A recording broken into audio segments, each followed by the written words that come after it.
내일까지 예상 강수량은 남해안에 최대 80mm 이상입니다. 아나운서 이현주였습니다. KBS 1라디오 4시 경제뉴스를 마칩니다. KBS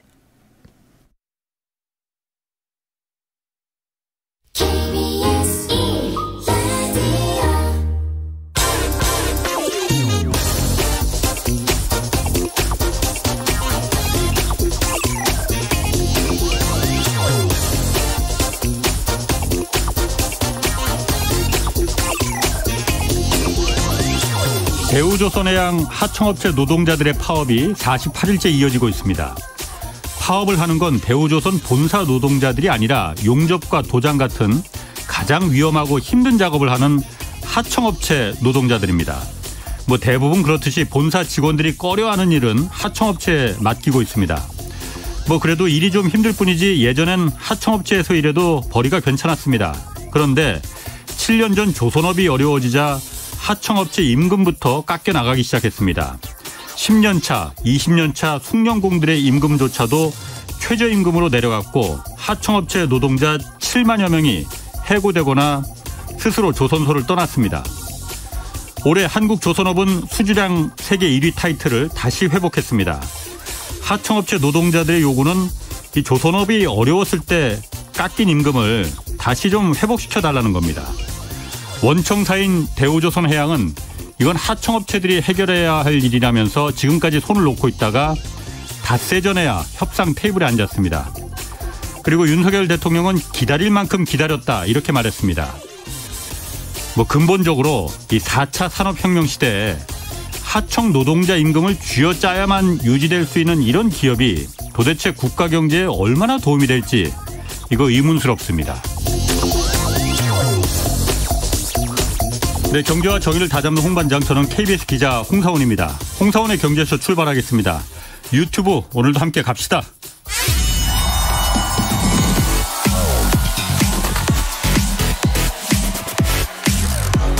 대한민국 경제 오디션 내가 경제스타 K. 여러분, 경제가 어려워서 힘드시죠?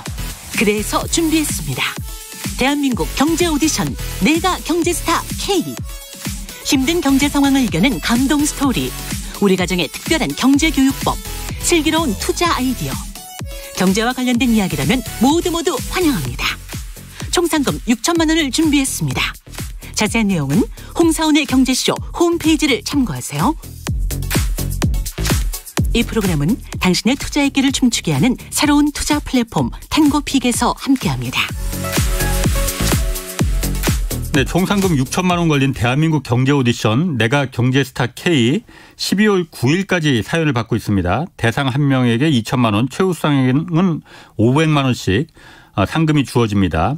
사연은 홍사원의 경제쇼 홈페이지에 올려주시면 되는데 이 보내주신 사연은 비공개되니까 연락처를 꼭 남겨주셔야만 저희가 연락드릴 수 있습니다.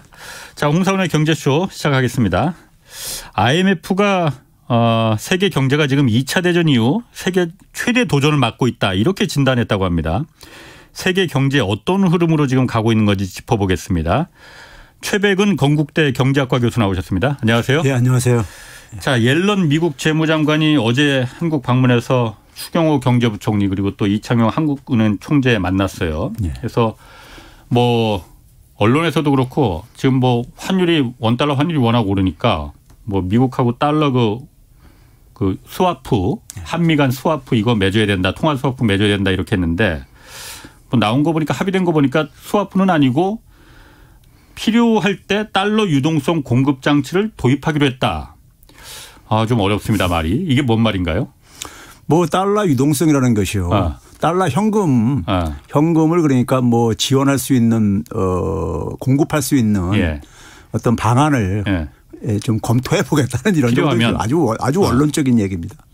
근데 거기에는 그러니까 일단 이 통화 공급에 대해서는요. 옐런이 지금 재무부 장관이잖아요. 정부 소관이 아니라 이거는 연준소관이고요. 중앙은행. 예. 그러니까 우리나라 한국은행에 금통이라고 있잖아요. 네네. 그럼 연준에는 FOMC라고 있습니다. 예. 여기 소관이에요. 그러니까 뭐 옐런이 사실 옐런한테 이거를 그러니까 매달리는 것 자체가 사실은 어불성설이고요. 그래도 말해서 좀 말해달라고 해볼 수 그러니까 옐런은 그러니까 어떻게 보면 립서비스 정도로 그러니까 이렇게 할 수는 있는 거죠. 그럼 근본적으로 제가 궁금한 게 우리나라 지금 외환 시장이 뭐 이렇게 한미 통화 수합 미국한테 통화 수합이라는 게 그냥 우리나라 원화 좀 미국에 맡겨두고 우리가 좀 필요하니 달러 좀 마이너스 통장처럼 뺏어 쓸게 이거잖아요. 이렇게 우리나라 외환 보유가 뭐 그래도 4천억 달러도 넘고 세계 9위라는데 뭐 이렇게 뭐 한미 통화 수합 없으면 안 될 것처럼 막 지금 언론에서 말하고 여권에서도 그렇게 말하거든요. 그럼 뭐 그렇게 어려운 상황입니까? 지금 이제 우리가 외환위기 이후에요. 외환위기 이후에 우리나라 환율의 그 구간이요. 한 1,100원에서 1,200원 사이에서 되게 유지가 되어 왔어요. 유지가 됐는데 최근에 특히 이제 러시아의 이제 우크라이나 침공 이후에 그걸 이탈을 해가지고 지금 이제 1,300원 대를 이제 완전히 안착하는 상태잖아요. 그런데 문제는 뭐냐면 그것조차도 굉장히 이제 우리가 외환시장 개입을 통해서 방어를 하고 있는 이런 상황이기 때문이고 그다음에 이제 그러다 보니까 이제 외환 보유고 감소가 이제 그러니까 굉장히 가파르게 진행되고 있는 거고요. 방어를 하려다 보니까요. 물론 이제 그 기저에는 이제 소위 말해서 무역 수지 적자가 사실 우리가 외환위기 이후에 무역 수지 흑자 기조가 정착이 됐었거든요. 2008년도 금융위기 때를 제외하고는요. 그런데 이제 이게 무역 수지 적자가 나타나고 앉아 있고 3달 연속 지금 적자죠. 그러니까 이제 그 상황 속에서 이게 그러니까는 일시적인 문제냐 아니면 구조적인 문제냐 이걸 볼 때 제가 볼 때는 이게 구조적인 문제다 보니까는 상당히 시장에서는 불안하게 보고 있는 거죠. 불안하게 보고 있는 거 그러다 보니까 이제 환율이 굉장히 가파르게 올라가고 있고 그 환율이 가파르게 올라가는 상황 속에서는 상대적으로 개인들 중에서는 정보를 많이 가지고 있는 소위 말해서 부자들이 더 민감하게 반응을 하고 있습니다. 그러니까 우리가 외환위기 직전에도 그러니까 9월 달 10월 달까지만 하더라도 우리나라 그러니까 경제부총리나 청와대 경제수석이 우리나라 펀더멘탈 아주 튼튼하다 이런 얘기 했었잖아요. 했었어요. 바로 직전까지도. 했었죠. 그런데 9월 달 경에 이미 그 당시에도 강남에서는 소위 말해서 이 복부인이라든가 부자들 사이에서는 한국은 달러 막 말라간다라든가 뭐 그 지금 집 파는 거라든가 이런 얘기가 나왔었어요. 제 주변에도 그때 부자들 집 판 사람들 많았어요. 그러니까요. 그러니까 위기 온다고. 그러니까 이제 근데 이제 지금은 우리나라 부자들도 굉장히 규모가 큽니다. 그러니까 일반 서민들은 내가 자산을 이렇게 그 포트폴리오를 할 때 무슨 뭐 달러 자산 이런 거를 고려조차도 못하지만은 부자들은 그걸 고려할 수밖에 없어요. 그러니까 원화 자산을 갖고 있으면은 그만큼 손실이기 때문에 그러니까 달러 사재기도 제가 볼 때 굉장히 많이 진행되고 있는 걸로 알고 있고 우리나라 부유층들에서는요. 그러니까 이제 그만큼 이제 뭐냐면은 시장에서 굉장히 지금 상황을 그러니까 이제 시작인데 이제 시작인데 사실은 환율이 그러니까 지난 올해 한 10% 정도 우리가 원화 가치가 떨어졌어요. 그런데 그게 다 이제 뭐냐면 우크라이나 침공 이후에 이루어진 거고요. 뭐 우리나라만 떨어진 건 아니잖아요. 물론 그런데 그건 잠시 후에 말씀드릴게요. 그런데 이제 이 중에 절반 정도 이상이 6월 이후에 이게 됐어요. 그러니까 굉장히 최근에 굉장히 가파르게 진행되고 있다는 얘기죠. 그러니까 그만큼 뭐냐면 시장에서는 불안하게 보이는 요인이 제가 볼 때는 굉장히 구조적인 측면이 있다는 것을 좀 이제 말씀드리고 싶고요. 일부 전문가들이 그러니까 환율이 그러니까 우리나라만 떨어지는 게 우리나라만 상승하는 게 아니다 이런 얘기 하는데 여기 놓치고 있는 부분이 있습니다. 그러니까 지금 달러 지수라는 게 있잖아요. 달러 인덱스 있어요. 달러 지수라는 게 있는데 이게 이제 본격적으로 올라가기 시작한 것이 3월 달 이후에 그러니까 올해 3월 달부터 연준이 금리를 인상하기 시작했어요. 그리고 굉장히 이제 빠른 속도로 가고 있는 거죠. 빠른 속도로 이제 증가 폭이 크다 보니까요. 빠른 속도로 가고 있는 거죠. 그런데 상대적으로 그 달러 지수를 구성하는 데서 많이 차지하고는 유로화 같은 경우는 유럽 중앙은행은요 6월 달까지만 하더라도 여전히 양적 완화를 하고 있었어요. 그랬죠. 돈을 풀고 있었다는 얘기입니다. 금리 인상도 안 했고. 그렇죠. 그러니까 자연히 그러니까 유로화가 떨어질 수밖에 없는 거죠. 그거야. 우리는 지난해 8월 달부터 계속해서 그 금리를 올려왔음에도 불구하고 일어나는 것이고. 그러니까 그 큰 차이가 있습니다. 일본도 그러네. 엔화 가치가 떨어지는 또 다른 이유가 있죠. 엔화 가치는 일본은 뭐냐면 금리를 방어를 해야 돼요. 일본 은행이 중앙은행이 설정한 금리가 있어요. 그렇죠. 그러니까 지금 기준금리가 마이너스 0.1%인데 단기금리를 그러니까 0에서 마이너스 0.1%로 관리하고 장기금리는 0에서 0.1% 10년물 장기금 이제 채권 금리를 할 때요. 하겠다고 이렇게 설정을 해 놓은 게 있단 말이에요. 중앙은행이 설정한 목표를 달성 못 하게 되면은 통화 정책이 기본적으로 이제 신뢰를 잃게 되거든요. 그러니까 이거 방어하는데 지금까지는 총력을 기울이고 있다고요. 그러다 보니까는 이걸 방어하기 위해서 돈을 풀 수는 없고 돈도 좀 일부 풀었지만 올해 들어와서 주로 뭐냐면은 외환 보유고를 풀어가지고 방어를 하고 있어요. 금리를 안 올리고 있으니까는 당연히 뭐냐면은 저기 일본의 자산 가격이 매력이 없을 수밖에 없잖아요. 그러니까 그게 이제 그러니까 일본 엔화 가치가 떨어지니까는 그걸 방어하기 위해서 외환보고를 많이 투입하고 있는데 일본이 지난해 가을 이후부터 해가지고 지금까지 1,000억 달러 이상이 1,100억 달러 정도가 그러니까 외환보고가 감소했어요. 그거 방어하느라고요. 그러니까 이제 그런 점에서 이제 그러니까 일본은 또 다른 유럽하고도 좀 차이가 있고 그리고 유럽 같은 경우는 기본적으로 저유로로 유로존 위기 이후에 경기를 부양했던 나라예요. 그런 점에서 그러니까는 금리도 가능한 지금 올릴 수 없는 이제 그런 상황에 있고요. 그러니까 지금 6월 달까지 계속 발행하다가 7월 달부터 지금 중단한 상황이고요. 7월 달부터 지금 이제 얘기를 하고 있죠. 이제 양쪽 하나도 종료하고 금리도 인상하겠다. 이제 이런 얘기를 신호를 보내고 있는 거죠. 그리고 그동안에는 그러니까 당연히 뭐냐면 달러는 그냥 계속해서 금리를 올리고 있는데 유로화는 그러니까 당연히 차이가 날 수밖에 없는 거죠. 그러네. 그러니까 그거하고 비교하면 안 되는 거예요. 그러니까 다들 저도 그렇게 생각했고 아니 달러가 워낙 나홀로 강세니까 한국 돈만 이렇게 가치가 낮아지는 게 아니고 유로화는 더 낮아졌고 엔화는 더더군다나 더 낮아졌는데 뭐 다 같이 낮아지는 건 걱정할 거 없는 거 아니야 했는데 다른 점이 그러니까 우리나라는 이미 선제적으로 금리 올리고 긴축에 벌써 들어갔는데 작년부터 유럽이나 일본은 그게 아닌데도 지금 금리 손도 안 댔잖아요. 아직까지요. 그 점이 다르네. 그러면은 이렇게 우리나라가 그런 차이점이 있고 그러면은 다들 무서워하는 게 뭔지 아시잖아요. 1997년 어쨌든 외환위기가 우리가 IMF라는 걸 겪었으니까 그 트라우마가 굉장히 크죠. 그 다시 올 가능성이 있는 거예요, 그러면은? 그런데 우리가 이제 이런 걸 해야 됩니다. 전문가들도 놓치고 있는 게 위기는요. 그 똑같은 내용과 형식으로 오지 않습니다. 반복되지 않아요. 위기도 계속 진화를 합니다. 그런데 우리가 전문가들이 항상 놓치는 게 뭐냐면 과거의 경험을 가지고 되게 판단을 하거나 비교를 해요. 그런데 한 번도 그러니까 제가 볼 때 제가 아는 역사 속에서는 한 번도 똑같은 형식으로 온 적이 없어요. 없거든요. 그러면 지금에 있어서 제가 이제 간단하게 비유를 한다면은 외환위기 때는요. 외환위기 때하고 지금하고 다릅니다. 다른데 어떤 점에서 다르냐면은 그 당시에는 뭐냐면 우리나라 엘리트들 전문가들 심지어 교수들 이런 분들이 금융에 대해서 굉장히 무지했어요. 금융에 대해서 무지했습니다. 그 결과로 뭐냐면 심근경색 같은 충격이 온 거예요. 막 그러니까 외환시장 개방을 했다가 자유화했다가 돈이 쫙 들어왔다가 갑자기 빠져나가니까 빵 당하거든요. 갑자기 빵 빠져나갈 때 충격을 전혀 그 당시에 생각들을 안 했어요. 그런 것들에 대해서요. 그런데 지금은 제가 가는 게 그냥 골병형 충격이 진행되고 있다.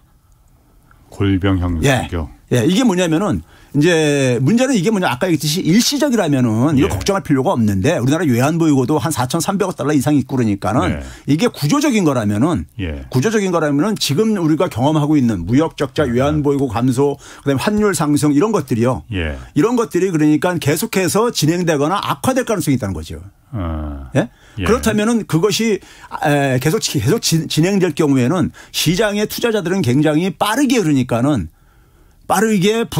불안도가 증가해가고 금융시장은요. 금융은 우리가 흔히 그런 얘기하잖아요. 빛보다 빠른 속도로 움직인다. 그런 얘기하거든요. 그러니까 뭐냐면 사람들이 불안해지게 되면은 금융이 가장 먼저 그러니까 민감하게 반응을 해요. 빠르게 반응을 합니다.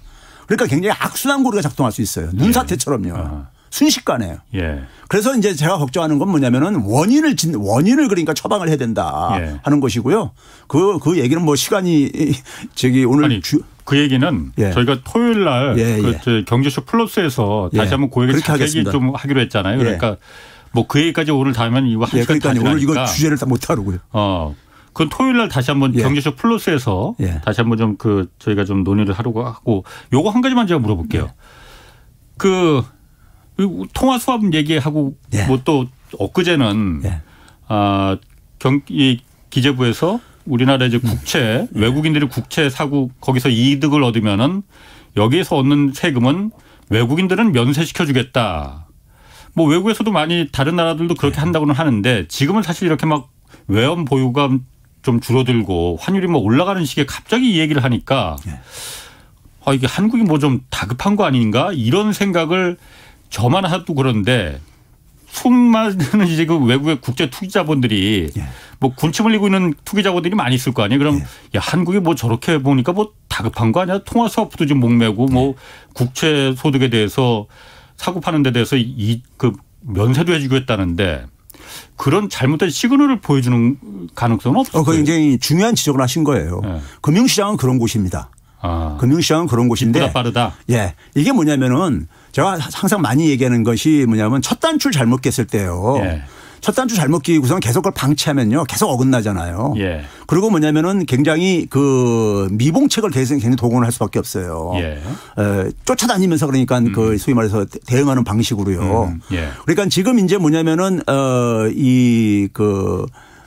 통화 수화풀을 하더라도 유럽 같은 경우도 통화 수화풀 하고 있잖아요. 거기야 일본도 뭐 하고 있고 항상 하고 있잖아요. 근데도 뭐 환율 어쨌든 올라가잖아요. 그렇죠? 그러니까 이제 그런 점에서 그러니까는 통화 수화풀하는 것이 규모도 그러니까는 사실 우리가 그동안 했던 것이 금융이 일단 300억 달러. 그리고 뭐냐면 이제 그 최근에 이제 우리가 작년에 종료했기 전에 한 600억 달러 규모 이거였었잖아요. 우리나라 4,300억 달러에 비하면 그렇게 큰 규모도 아니잖아요. 솔직히 말해서요.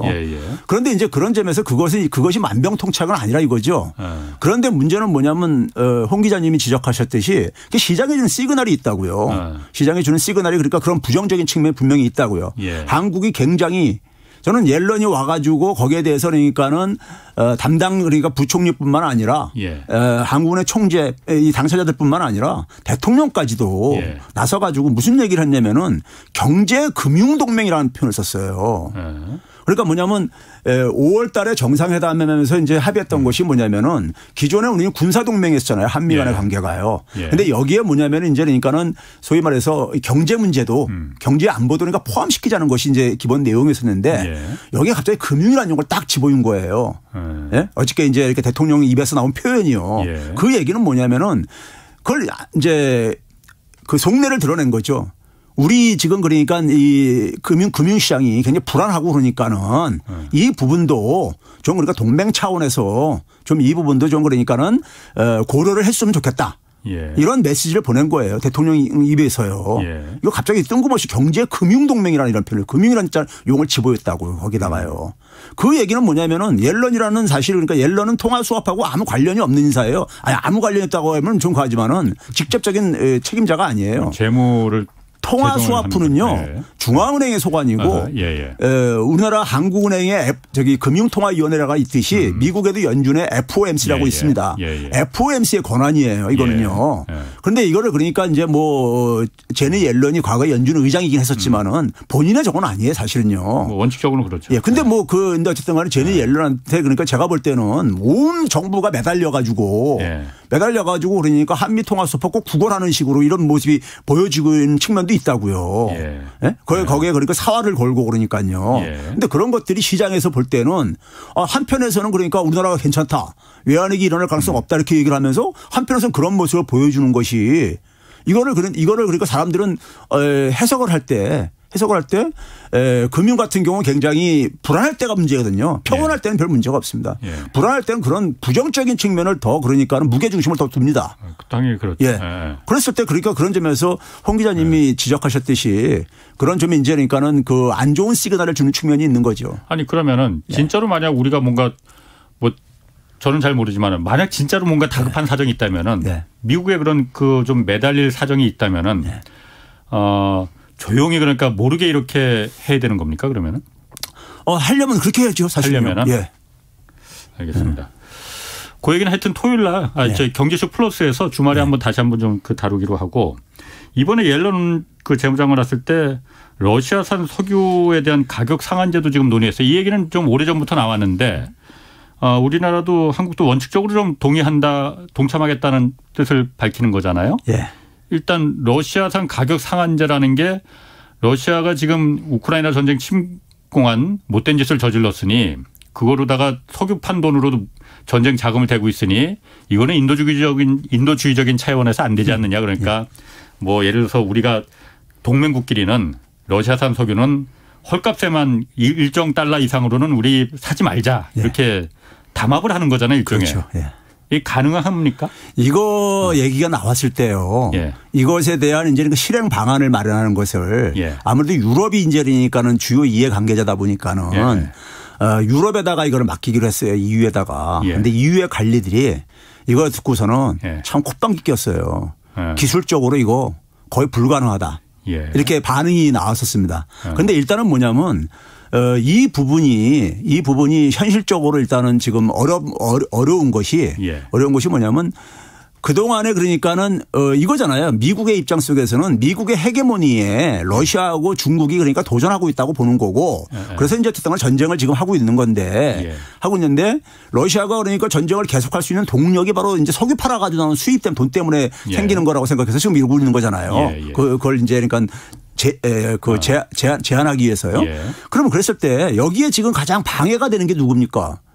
중국하고 인도예요. 그렇죠. 거기 계속 사고 있습니다. 중국, 인도, 브라질 뭐 이런 나라들이에요. 그런데 이런 나라들이 여기에게 동참을 해줘야 돼요.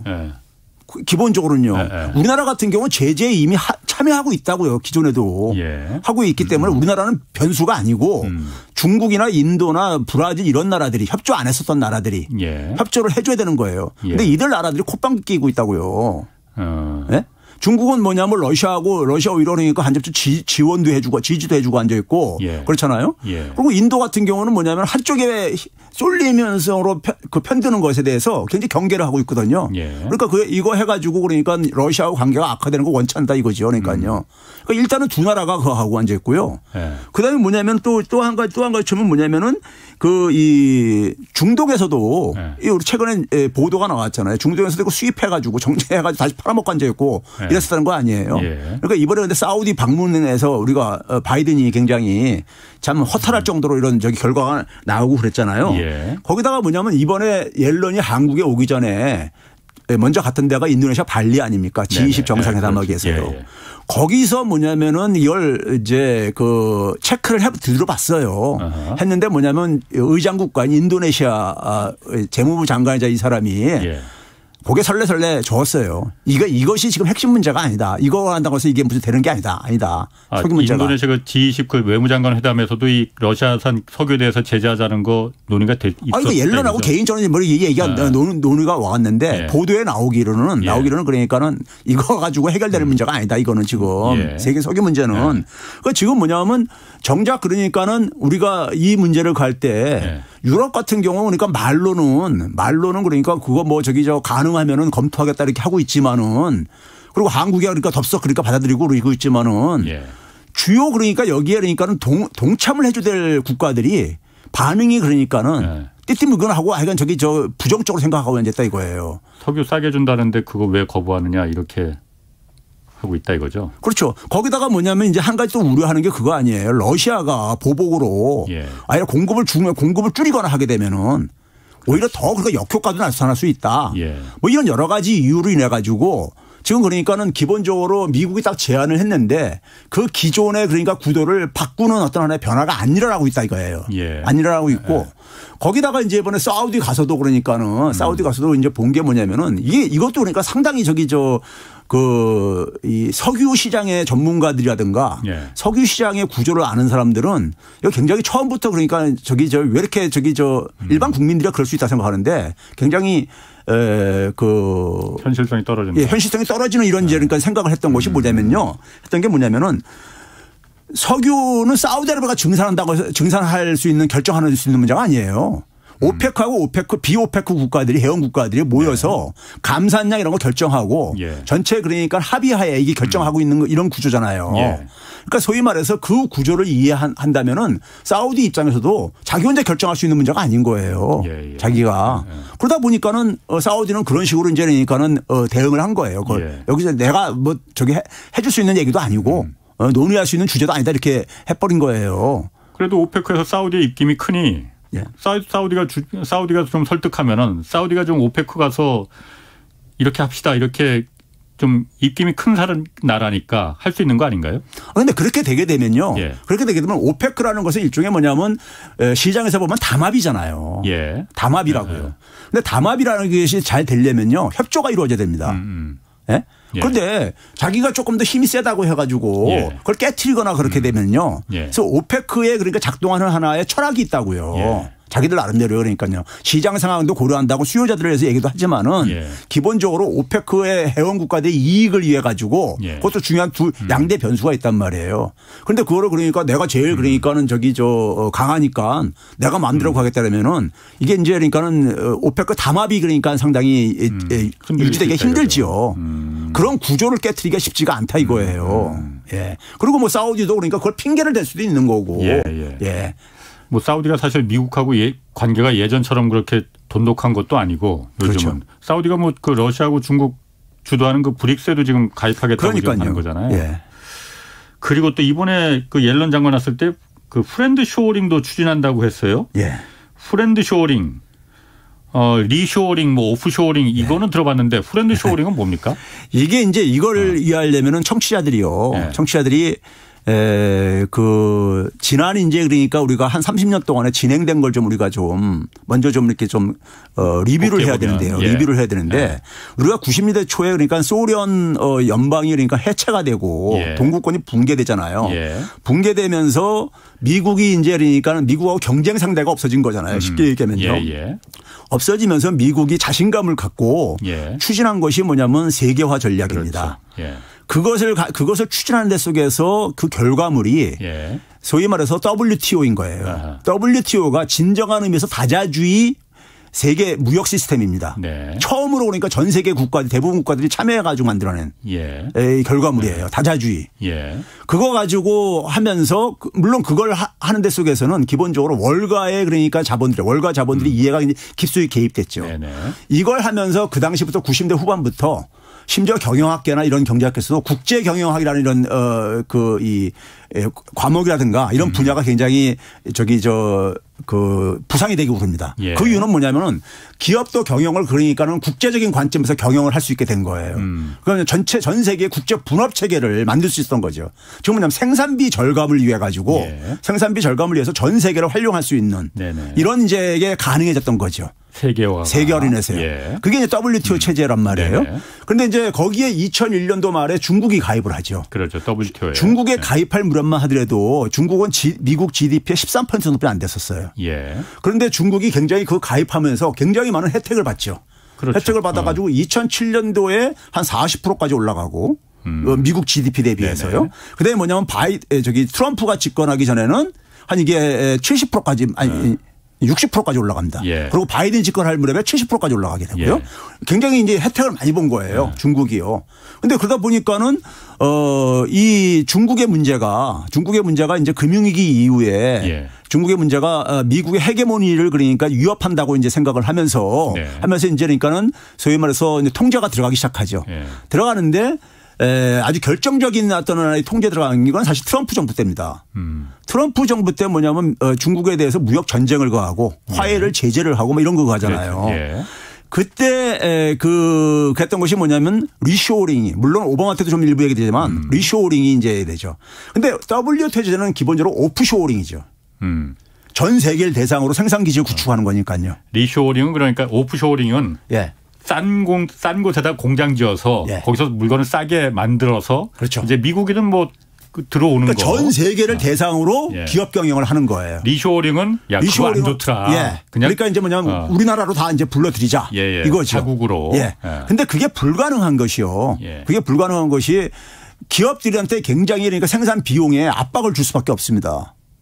그렇죠. 예? 우리가 소위 말해서 세계화로 인해 가지고 WTO 이 체제 속에서 굉장히 경제 성장을 이룩하고 예. 이 시장이 커졌다는 얘기를 많이 하잖아요. 그만큼 그걸 스스로가 우리가 차버리는 거 아닙니까? 예. 그 이점을요.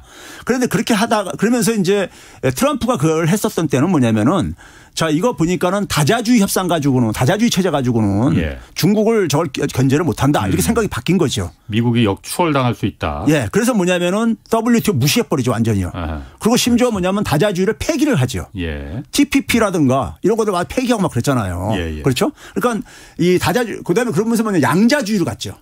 내가 미국의 힘을 가지고 그걸 하나하나 관리로 들어가겠다. 이렇게 한 거죠. 그래서 대중하고 중국에 대해서 무역 전쟁을 들어가고 막 그렇게 한 거잖아요. 그런데 이 결과적으로는 그러니까는 미국도 굉장히 피곤하고 서로 간에 서로가 그러니까는 승자 없는 싸움, 장기 싸움으로 이렇게 진행이 된 거예요. 그렇죠? 그런데 그런 상황 속에서 트럼프 바이든 넘어가면 그 결과가 트럼프가 그 당시에 내세웠던 구호가 뭐냐면 아메리카 퍼스트입니다. 그랬죠. 미국 제일주의요. 그런데 결과는 어떻게 됐냐면은 아메리카 언론이 돼버렸습니다. 언론. 미국이 고립이 돼버렸죠. 유럽에서조차도 미국의 트럼프가 유럽에 대해서도 굉장히 많은 압박을 가했잖아요. 유럽 국가들에 대해서도요. 그러다 보니까는 미국이 그러니까 완전 밑상 국가가 돼버렸죠. 트럼프 시절에요. 그러면서 그러니까 미국이 오히려 고립이 됐다. 그러니까 중국을 고립시키려고 했는데 오히려요. 그러다 보니까 그 상황 속에서 나온 얘기들이 미국의 엘리트 층조사에서 나온 것이 뭐냐면은 자, 이거를 미국 혼자 힘으로 해결하기는 현실적으로 불가능해졌다. 이걸 이제 인정을 하기 시작한 거예요. 그러면은 전통적인 미국의 우방 국가는 뭐냐면 G7인데 G7을 딱 보니까는 얘네들도 별로 그러니까 옛날만 못치면 않아요. 그러니까요. 그래서 트럼프 때부터 나온 얘기가 뭐냐면 아웃데이티드라고 이렇게 표현합니다. G7을요. 그래서 G7을 굉장히 홀대하고 그러죠. 그러면서 뭐냐면 G10을 부르겠다 막 이런 식으로 얘기를 했잖아요. 트럼프가요. 그러면서 그 당시에 워싱턴가에서 나왔던 얘기가 뭐냐면 G7을 D10으로 바꾸자. 데모크라시 10. 10개 국가로. 이렇게 이제 바꾸자고는 얘기가 나오기 시작합니다. 나오기 시작하는 게 그게 이제 바이든 정부 들어오면서 소위 말해서 가치 동맹, 가치 공유 동맹으로 이걸로 이제 구체화된 거죠. 그러니까 뭐냐면 미국 혼자 힘으로 어렵다는 것은 옐런이 이번에 와서도 입에서도 얘기를 하고 있는 것이고요. 그걸 공공연하게 얘기하고 있습니다. 미국 혼자서는 이 공급망 구축 못한다. 이런 얘기 하고 있잖아요. 그러니까 그런 현실을 인정한 속에서 하다 보니까 중국은 고립시키고 미국의 헤게모니는 유지를 해야 되겠다 보니까 하다 보니까는 힘을 규합을 해야 될 게 아닙니까? 그 힘을 규합하기 위해서 그 D10 개념을 전략적으로 표현한 것이 영어로 표현해서 LI 쇼링이라고 해가지고 소위 LI가 동맹. 동맹 그러니까 하나의 이 생산망을 이제 그러니까 이걸 만들겠다는데 이거를 바이든 정부에서 사실 이게 이제 전략인 겁니다. 이게 소위 일반 사람들한테는 가치 공유 동맹인 거죠. 같은 가치를 가지고 있는 공유하는 국가들 간에 연대해가지고 프렌드 쇼링. 그게 이제 그게 옐런이 지난해 4월 달부터 이 표현이 좀 너무 하니까는 너무 공격적으로 보이니까는 프렌드로 바꾼 것 뿐입니다. 치환을 해가지고요. 근데 같은 얘기죠. LI하고 프렌드하고 같은 얘기인데 용어만 바꿔 부른 겁니다. 바꿔 부른 거니까 이 소위 말해서 가치를 공유하고 있는 가치를 공유하는 국가들 그러니까 유럽이라든가 일본이라든가 한국 이런 나라들하고 같이 힘을 합해서 그러니까는 생산망을 공급망을 구축하겠다 하는 우리끼리 하자. 그게 이제 그런 거죠. 러시아는 빼자. 그렇죠. 러시아 중국을 다 빼고 하자는 거죠.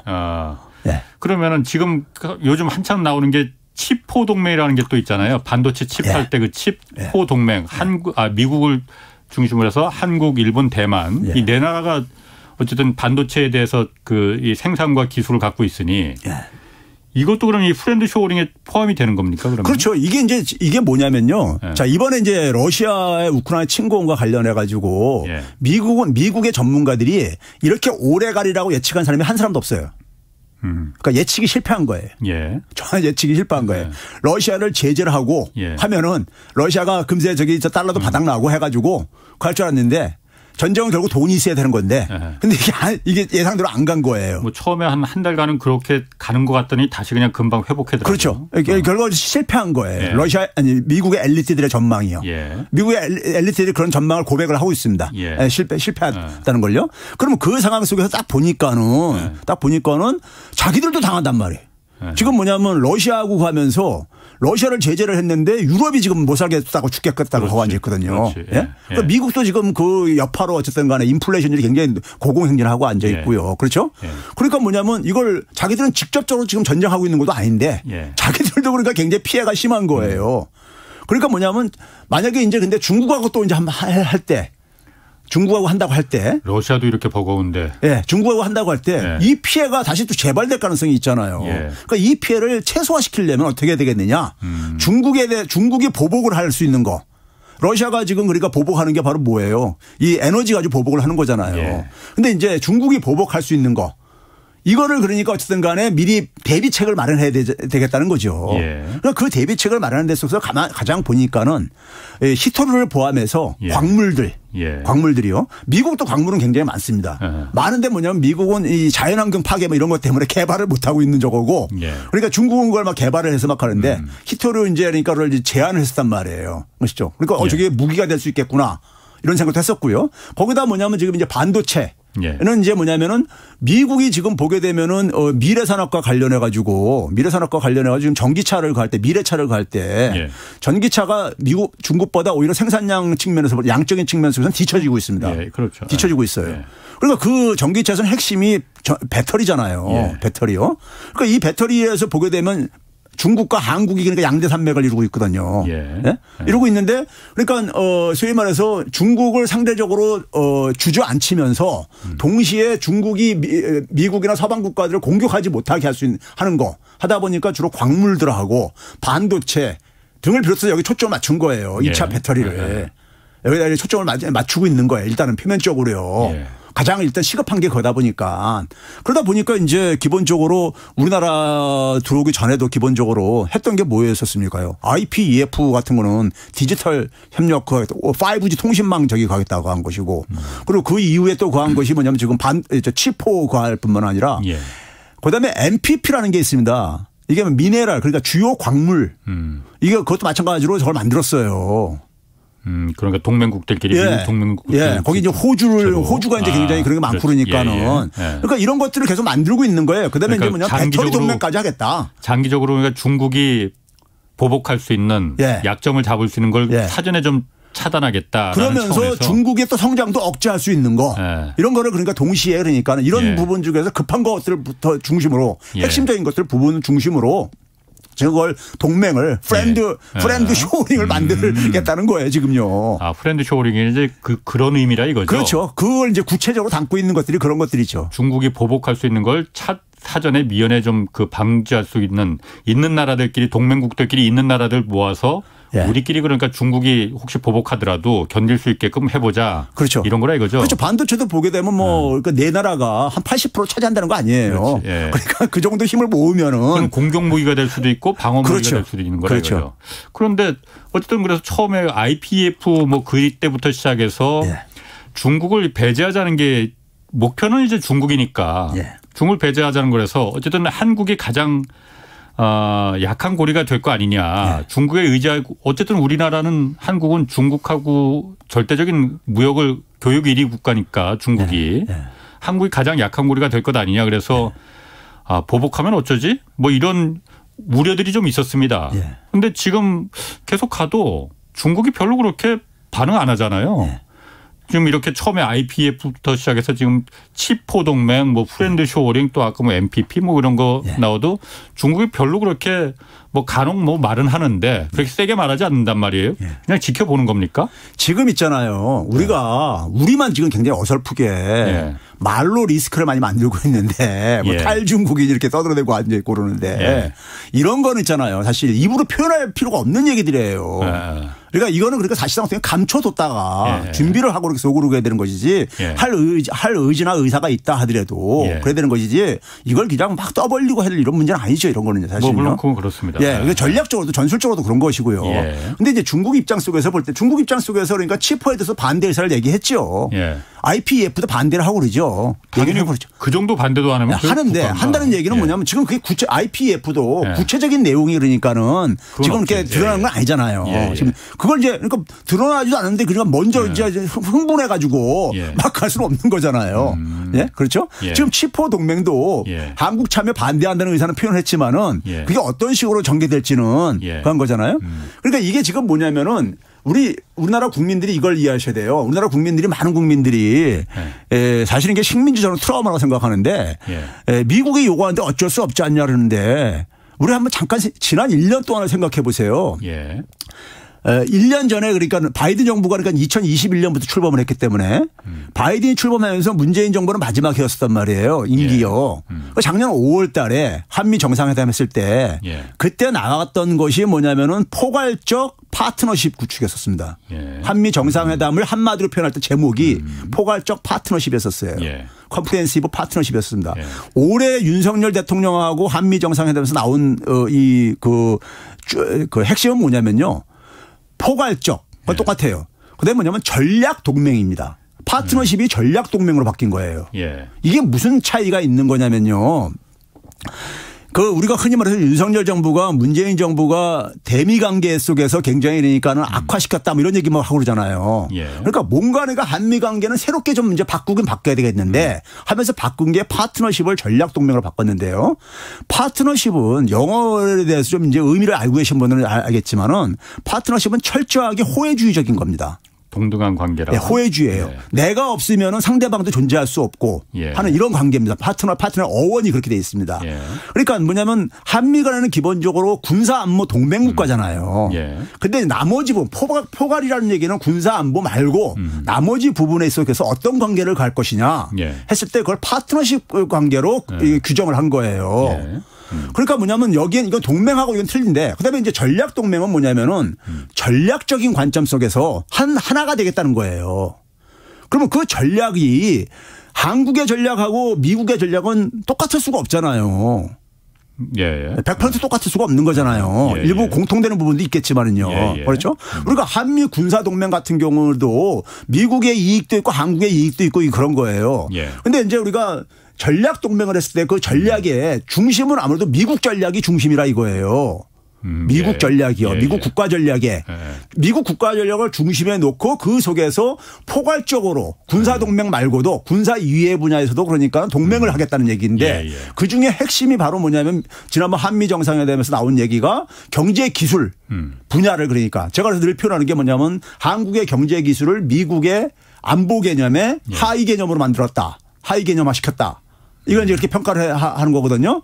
그러니까 이제 소위 말해서 문재인 정부 때는 경제적인 문제를 들어왔을 때 그걸 뭐냐 파트너십으로 서로 필요에 의해 가지고 이익을 서로 주고받을 수 있는 분야 속에서 관계를 설정했다면은 이번에는 뭐냐면은 이것을 전략, 소위 안보 전략 관점 속에서 경제도 그러니까 흡수를 시켜버린 거예요.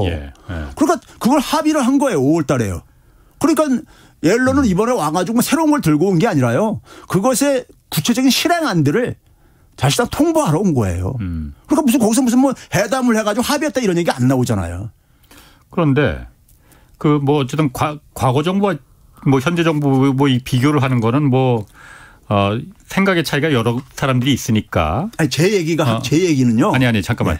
과거하고 지금 상황이 좀 달라진 게 물론 이게 G2 미국과 중국과의 패권 전쟁이 어제 오늘 일은 아니었지만은 우크라이나 전쟁 이후로 확연하게 그야말로 더 급진전돼 버렸잖아요. 세계가 블록화되고 그런 부분이 그러다 보니까 어쨌든 전략 그리고 경제라는 부분이 같이 혼용돼 버렸단 말이에요. 지금은 경제가 바로 안보다라는 그 등식이 성립되었잖아요. 그러다 보니 한미 간의 그 동맹에 예전에는 우리가 경제는 따로 우리는 보겠다라고 하는 게 더 한국의 국익에 도움이 됐다고 봤으면은 요즘은 그게 아니고 안보가 곧 경제니 경제가 곧 안보니 그 전략적인 차원에서 미국의 그 블록에 들어가는 게 우리가 경제적으로도 더 도움이 된다.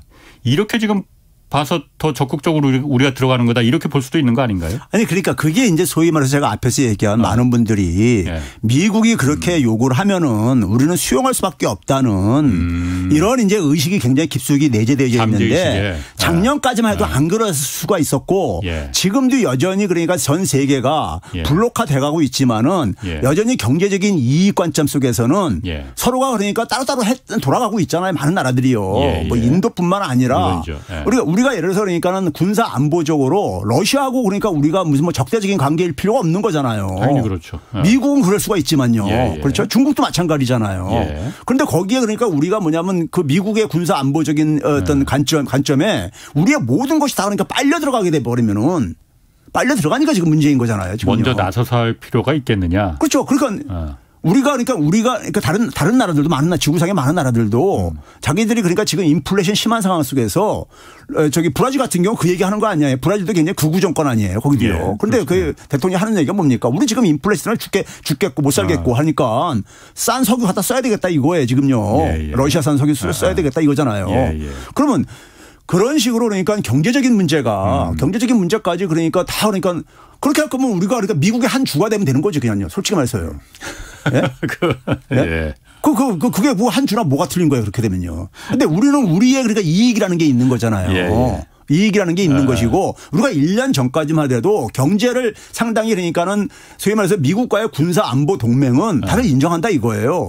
그리고 그 속에서 살아왔다 이겁니다. 지난 수십 년 동안. 근데 그걸 갑자기 그러니까 우리가 왜 이걸 당연시 이를 받아들여야 되느냐 하는 거. 그리고 우리가 이거를 통해 가지고 미국은 얻는 게 있어요. 당연히 있죠. 미국은 그러니까 반도체 공장도 국내다 그거 하고 LG 배터리 정장도 지게니까 좋아하고 제니 옐런이 가서 LG와 가서 저기 격려도 해주고 이러고 앉아 있잖아요. 어떻게 보면 우리가 잃는 게 미국이 얻는 것일 수 있는 거죠. 그러니까 우리가 얻는 게 뭐냐 이거예요. 일부 사람들은 그런 얘기예요. 미국이 보복을 하면 어떻게 하냐.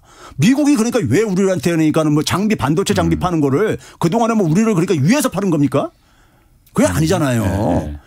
그러니까 우리는 스스로 그러니까 우리 자신을 왜 그렇게 위축시켜 가지고 사실 지난번에도 제가 어떤 분이 그랬는지 우리한테 힘이 왜 없다고 생각하느냐. 우리한테 지금 예전에 그 한국하고 지금의 한국은 위상 차이가 너무나 다르다. 한국은 강력한 힘이 있다. 일단 반도체부터도 우리가 없으면 미국도 꼼짝 못하고 중국도 꼼짝 못하지 않느냐. 그런 힘을 왜 이용할 생각을 못하느냐. 그 부분이 제가 참 가슴에 와 닿았었거든요. 그것도 그렇고 중국이 사실 지금 제가 아까 중국이 왜 가만히 있지?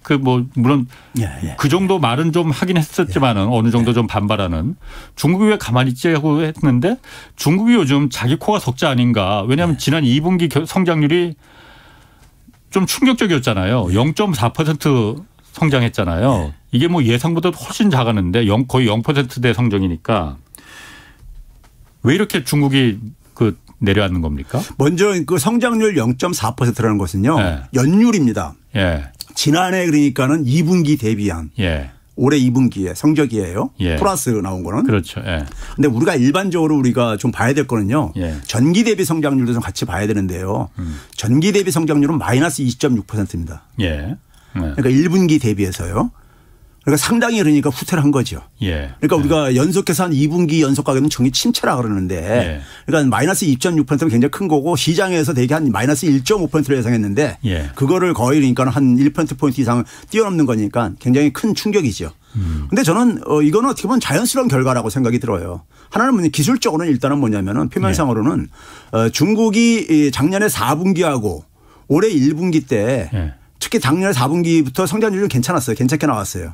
작년 4분기가 한 4.4% 나오고 전기 대비해서요. 올해 1분기도 그 높은 기반의 연장속에서 1.4%가 나왔었으니까는 그러니까 기저 효과로 그러니까 좀 떨어질 가능성은 있었습니다. 있었는데도 불구하고 그러니까는 그렇게 충격적인 많은 사람들이 충격이라 생각할 정도 결과가 나온 거는 중국의 경제 성장률이 좀 과장된 게 있어요. 중국의 성장률이 그러니까 한 5%라고 할 때 한 4% 이상은 정부가 만들어낸 거고요. 그다음에 중국의 성장률을 측정하는 데 속에서 한 1.7%포인트 정도는 1년. 그거는 좀 이제 과대평가되어 있다는 이런 게 많이 전문가들이 얘기를 하고 있습니다. 중국은 이제 그러니까는 그 통계 집계할 때 이제 문제인데요. 그러니까 주로 이제 뭐냐면 GDP를 통계할 때 경제 규모를 우리가 이 통계를 집계할 때 되게 생산량 기준으로 그러니까 중국은 각 성들별로 집계를 할 게 아닙니까? 각 성별로 그러니까는 생산량을 집계를 하는데 이 더군다나 사회주의 유저가 남아있는 나라들에서는 성들이 그러니까 그걸 가지고 자기 실적으로 해야 되기 때문에 가능한 한 생산량을 그러니까 많이 하여간 끌어올리려고 합니다. 그런데 문제는 뭐냐면 이것이 시장에서 소화가 되느냐. 우리가 기업이 그러니까 만들어 놓은 거하고 팔린 거하고는 별개 문제잖아요. 그렇죠. 예. 재고라는 게 있고 그런 거잖아요. 그런데 사실 만든 것만은 가지고 기업이 이윤 실현된 건 아니잖아요. 물론이죠. 돈이 된 건 아니잖아요. 무슨 말인지 알겠다. 예. 그래서 이제 뭐냐면 부가가치 기준으로 계산을 해보게 되면은 한 1.7%포인트가 과장돼 있다. 그러니까 이렇게 그 추정하는 전문가들이 많습니다. 그러면 이제 그랬을 때 보게 되면은 그 부분을 빼게 되면은 사실상 민간 부분에서는 성장률이 0 내지는 중단했거나 마이너스가 이미 한 3, 4년 전부터 진행이 되어 왔었어요. 계속했어요. 그러니까 정부가 재정 투입을 GDP 대비 3% 이상 된 지가 2016년부터 계속 지금 진행되고 있으니까요. 그런 점에 그런 상황 속에서 최근에 두 가지 변수가 하나는 뭐냐 부동산 변수. 부동산에 대한 의존도가 우리나라보다 더 높습니다. 그렇죠. 중국 경제는요. 그런데 지금 부동산이 굉장히 안 좋거든요. 마찬가지로. 그다음에 또 하나는 뭐냐면 이제 이 제로 코로나 정책. 이게 저는 기본적으로 이 국가주의. 중국은 철저하게 그러니까는 저는 중국은 사회주의 국가라고 생각 안 하는 사람인데 중국은 국가주의 체제입니다. 국가주의요. 그러니까 중앙 집권적인 정부가 그러니까는 모든 걸 여전히 그러니까는 계획하고 나가고 이제 이런 이제 그러니까 주요한 부분들을 다 정부가 장악하고 있으니까요. 그러니까 중국 정부가 그러니까 자원 배분을 하고 있는데 그것에 그러니까는 전형적인 특징이 전 제로 코로나 정책으로 나왔다고 보고 있는 거고요. 오늘 좀 시간이 부족한데 여기까지 해야겠습니다.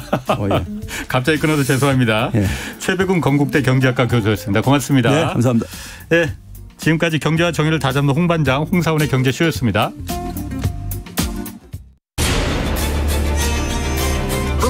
K 드라마 And the Oscar goes to Parasite. K 무비 K 팝 세계를 뒤흔들고 있는 K 열풍 이제 최경영의 최강 시사